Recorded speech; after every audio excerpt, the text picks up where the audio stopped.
Raja Sayati Bangladesh ni Barot Hawa Hapmani Tabubo Choyako Salbrum Brum Arni Bishing Kaise Kuishun Romimano Police Sa Salo Hanyo Hai Agotola ni Rail Station of Khorok Sar Bangladesh ni Raja Sayati Hapni Borok Tai Khoroksa Barot Hani Yaktun Khlainyai Borno Thanglai Suronai Nioromkha Agotola Rail Police Obobai Hanyo Hai Hasteno Hayuno Funugiri Ukha Raja Sayati Thanglai Sumung Tripura o Ungnya Tongo Hasta Hapangte Kendra Hapang Song Nukpano Nugia Suke Katiwi Tongmani Obahai Kotor Crime Rogno Bufrumo Thagno Obno Khabe Laija Khasini Nugdak Sidak Lokoro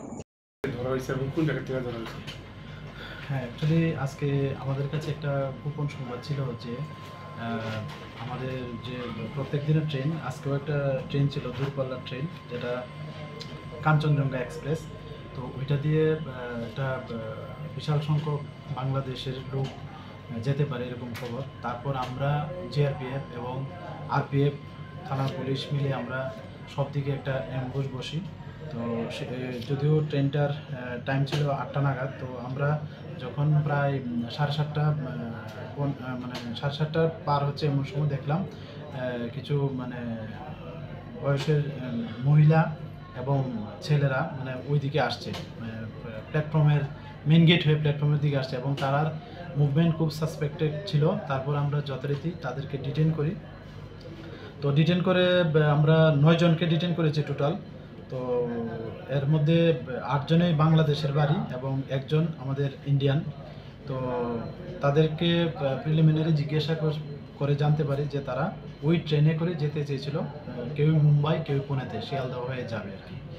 তো তারা কেউ বলেছে যে তারা ওই Comilla border দিয়ে এসেছে এরকম, কিন্তু এখনও তাদের জিজ্ঞাসাবাদ চলছে। তো তাদের কাছ থেকে আমরা আরও আশা করি আরও অনেক কিছু তথ্য বেরিয়ে আসবে তাদের কাছ থেকে। তো এই নিয়ে আমাদের জিআরপি থানাতে একটা মামলাও নিয়েছি বিভিন্ন ফরেনার অ্যাক্ট, আইপিপি অ্যাক্ট এবং আইপিসি ধারা অনুসারে। আর আমরা এর মধ্যে কিছুজনকে আমরা পুলিশ রিমান্ডেও আনবো। তো তাদেরও কঠোরভাবে আমাদের অফিসাররাও জিজ্ঞাসাবাদ চালিয়ে যাচ্ছে। তো আজকে আমরা তাদের মহামান্য আদালতে প্রেরণ করবো এরকম। নামগুলি জানা গেছে তাদের যিনি আমাদের ইন্ডিয়ান, ওনার নাম তো সেন্টু কুমার দেব।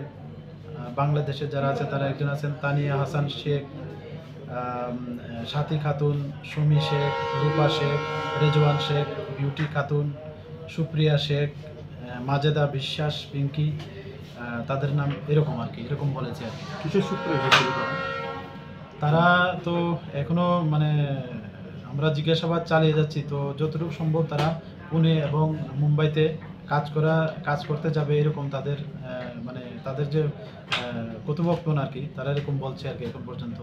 তো নিশ্চয়ই এর পিছনে আরও অনেক কিছু থাকতে পারে আশা করছি। আজকে মহামান্য আদালতে প্রেরণ করব। তারা কি দালালের সাথে ছিল না? নিশ্চয়ই আমরা কারণ দালাল ছাড়া তো আর হতে পারে না। তো আমরা ওই বিষয়টাও দেখছি, তাদের দফায় জিজ্ঞাসাবাদ চালিয়ে যাচ্ছি।